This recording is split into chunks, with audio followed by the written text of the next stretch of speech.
It's the simplest thing. A glass of clean, fresh water.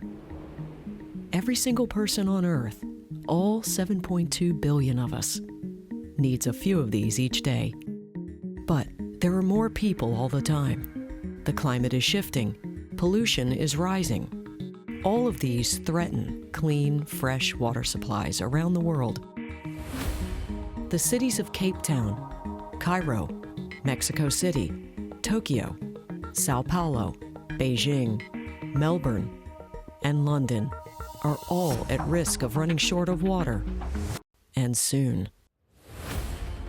Hundreds of millions of people are in danger of losing their clean, fresh drinking water altogether.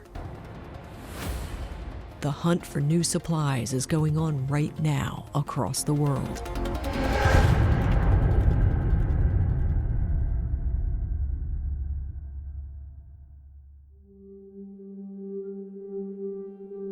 The pressure on global supplies of fresh water is mounting. The reasons why are clear. Number one, the population of the world is growing.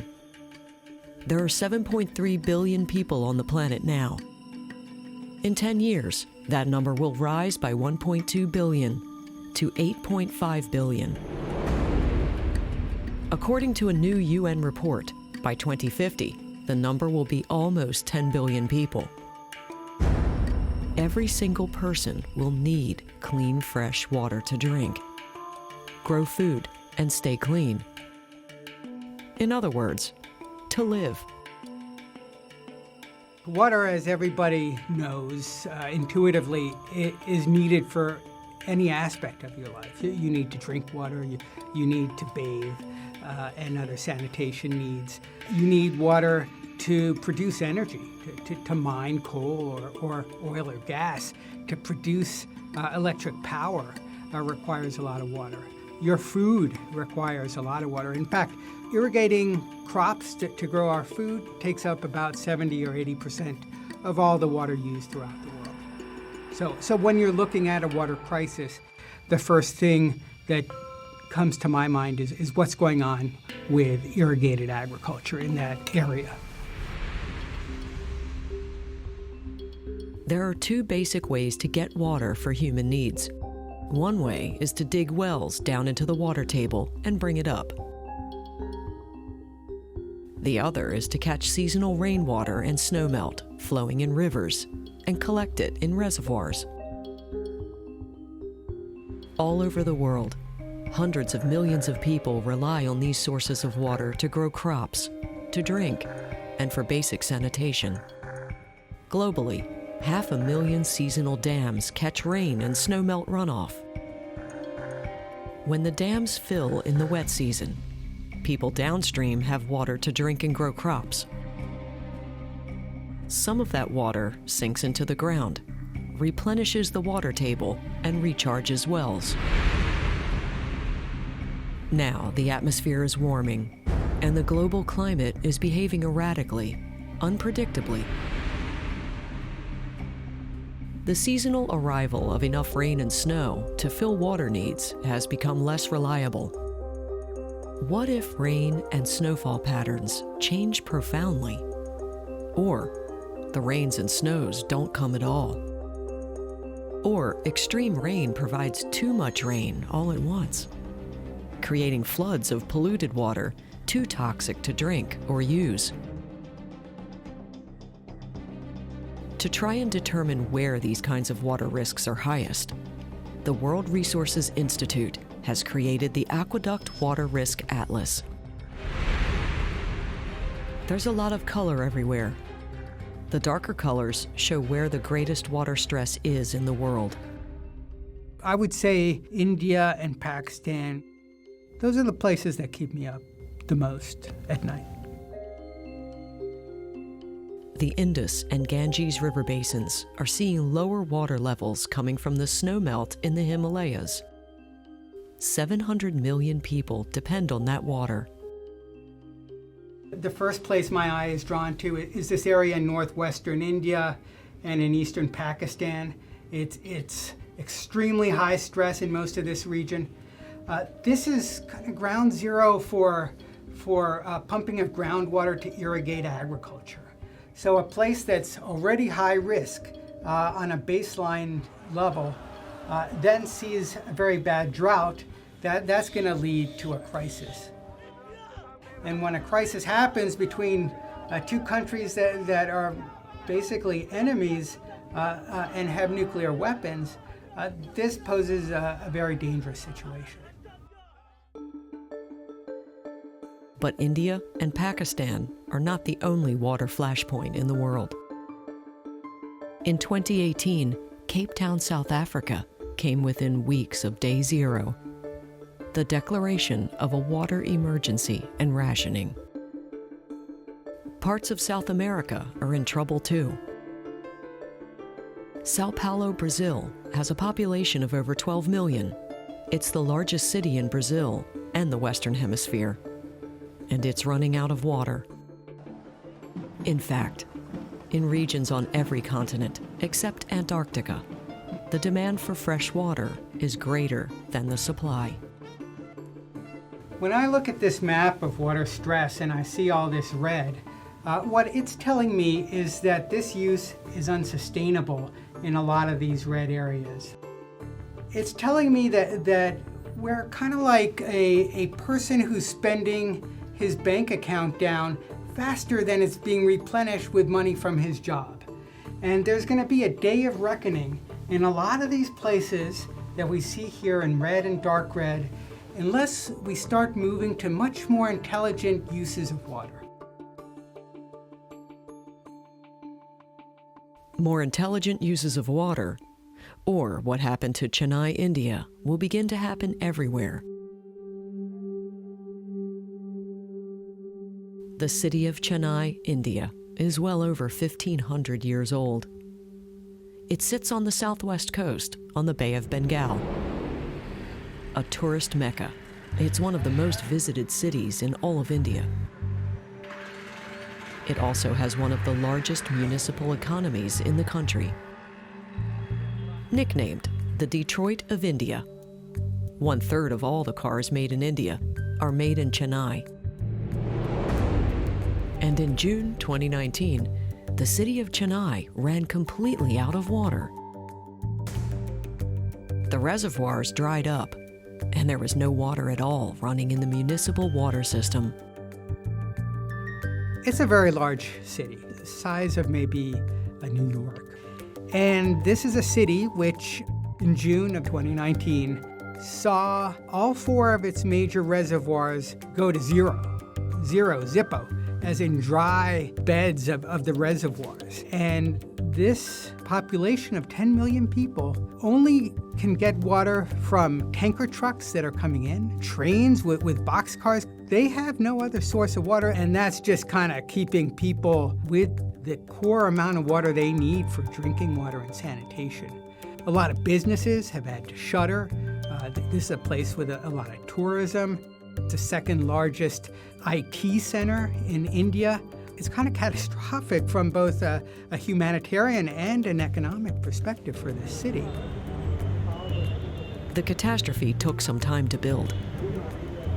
Between 2001 and 2019, the population of Chennai grew out of control from 4.5 million to 11 million. That meant more demand for water. In 2015, there was a killing flood as the annual monsoon dumped huge amounts of water on Chennai. Too much water, polluted and unsafe to drink. And the city only treats 15% of its wastewater. Then the monsoon failed for a couple of years. With no rain, what little water there was finally ran out. But it wasn't just lack of rain that brought Chennai to its knees. It was no rain on top of everything else. That is, more people, bad water management, a disrupted climate, and changing rain patterns. When patterns become unreliable, they can bring too much rain, or they can bring nothing at all. This is the perfect storm for water stress.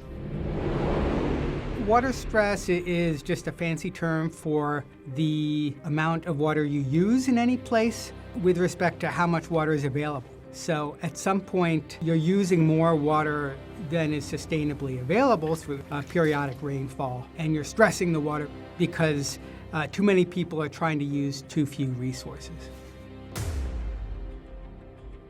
Most of India is water stressed.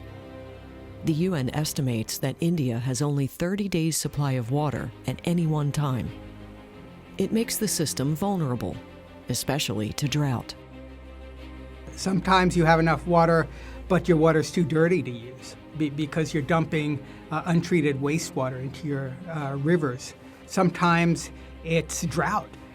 Sometimes it's flooding, and it wipes away housing and infrastructure, and it causes problems for water quality because a lot of this flood water is coming into contact with highly polluted areas on land. So there are a variety of problems. Not everybody's suffering from any one of them. A lot of people are suffering from at least one or more of these problems. While governments and individuals wrestle with water issues, a global hunt for new water supplies is going on. And cities like Chennai that sit on coastlines got some surprising and hopeful news. In 2019, when Woods Hole Oceanographic Institution and Lamont Doherty Earth Observatory announced they had discovered a giant new freshwater aquifer just off the northeast coast of the U.S., water managers around the world paid attention. So you'll find aquifers pretty much anywhere beneath the surface. It's basically a body within the rock or the sediments of fresh water. So anyone who has a well for their water in their house is tapping an aquifer. So it's not like an underground lake. It's not an open body of water. It's within the rock and the sediment, so it's more like a sponge. So if you think of going to a beach close to the shoreline and digging a hole, and when you get into the water, you see the water saturated within the sand and coming out. It's more like that. This aquifer is unusual, though. It's under the ocean, not under the land. A submarine aquifer that lies 600 feet under the continental shelf. It extends from the shore out to about 50 miles and stretches from New Jersey to southern New England. The scientists who found it estimate it holds 1.5 times the volume of water in Lake Ontario, one of the Great Lakes. How do you find water buried in the continental shelf? The science team used electromagnetism. Imagine this is the Earth, okay? And way out in space, we have the sun emitting solar particles, charged particles, that come and interact with the Earth's magnetic field and create electrical currents in the ionosphere above us.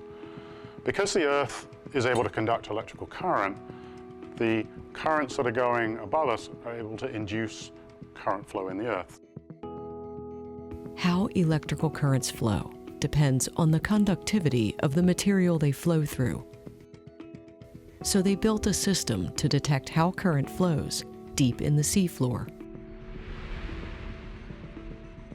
Current flows well through seawater, but not through freshwater. By reading just how the current flows in the subsurface, they believed they could spot any fresh water.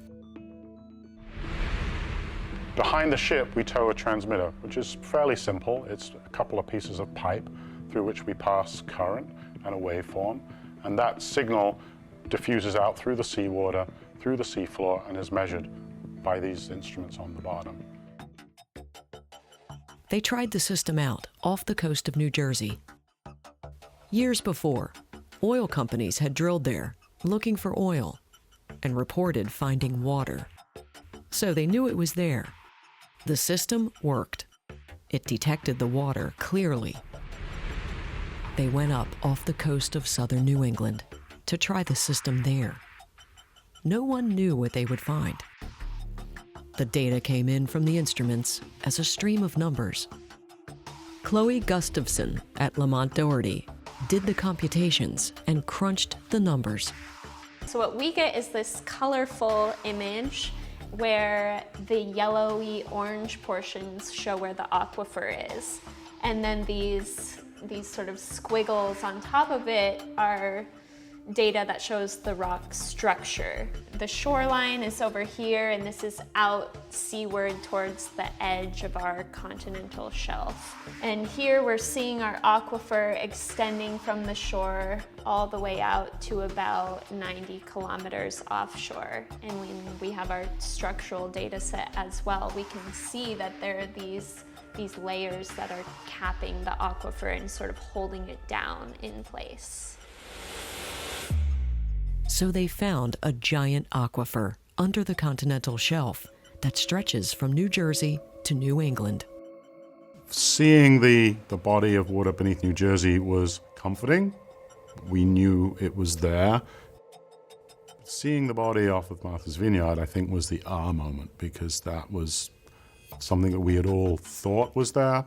We didn't know it, but here we are. We're the first ones to really see it and show that it exists.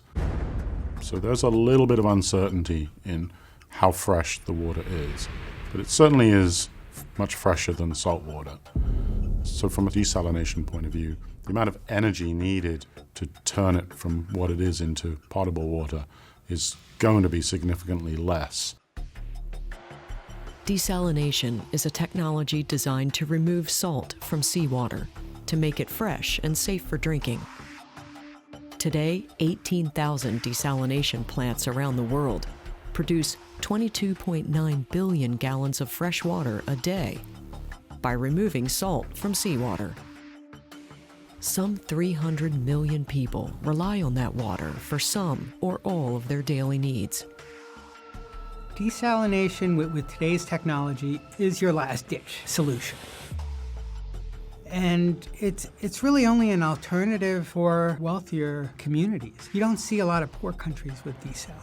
It's mostly Saudi Arabia, United Arab Emirates, Israel, Singapore. Melbourne just had to put in an emergency desalination plant. We have a desalination plant in Southern California. Southern California is investing billions of dollars in desalination plants. There may be no choice. All the elements for water stress are present.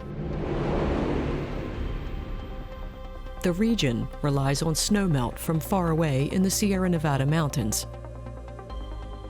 Intense agriculture consumes much of it as it flows south.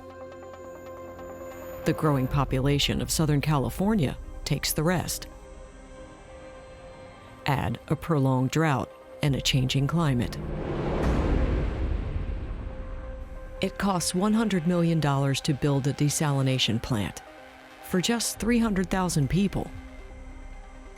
There are 24 million people in Southern California. The numbers are huge, but the economy is strong enough to pay for it.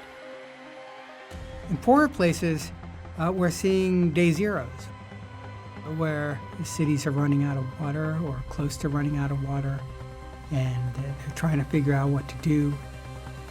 And people in cities are waiting on lines sometimes to get water that's trucked in. This is happening in places like Mexico City. You can see, as we've seen in Yemen or in Iraq, horrible health problems with hundreds of thousands of people hospitalized. And you can see cholera outbreaks. So a lot of really bad things happen when water runs out. You see conflict happening in water-scarce places. You see out-migrations of people from places that are drying out, in rural areas. So that's what a drier future looks like. The discovery of a giant aquifer of almost fresh water off the U.S. East Coast won't solve the water problems of the world. But the science teams at Woods Hole and Lamont Doherty have developed a technique that can be used around the world to find other aquifers.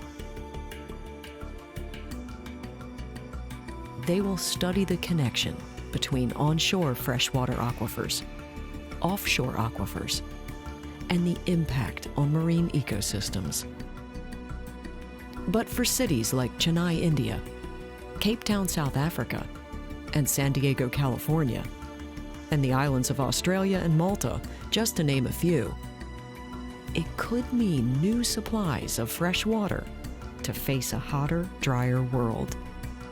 It's not uncommon in science, I think, that we start out with trying to address a basic problem and that we end up finding something that has much bigger implications. It's a basic geologic process that's of interest to some of us, but it clearly could potentially impact on all of society. It's the simplest thing, a glass of fresh water, unless you don't have it.